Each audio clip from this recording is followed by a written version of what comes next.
Buongiorno, popolo di Facebook, popolo di YouTube, popolo di Instagram.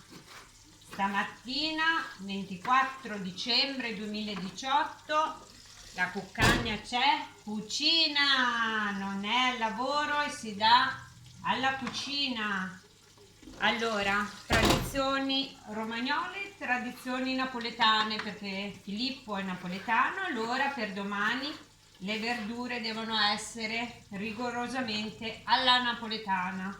Si mangiano cappelletti in brodo, tradizione romagnola, e le verdure col bollito, con la carne che ci sarà, saranno verdure tipicamente napoletane. I puparuoli con le, come dicono a Napoli, con le olive.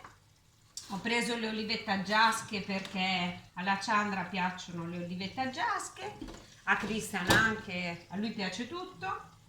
E poi facciamo e friariel, perché so parlare anche un po' napoletano oltre che romagnolo.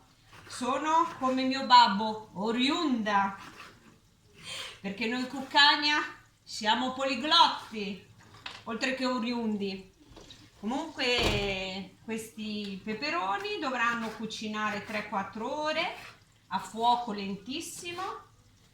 Allora, olio, aglio, peperoncino, come dice la tradizione, peperoni gialli e rossi, a fuoco lento per 3-4 ore, poi domani saranno buoni da gustare. Finito di cucinare questi, devo iniziare con le cime di rapa. Aglio, olio, peperoncino in abbondanza, e poi anche quelle dovranno cucinare per qualche oretta. Quindi la cuccagna c'è, tutta la mattinata sarà impegnata in cucina. Va bene, ciao a tutti, vi auguro buona vigilia di Natale, ciao!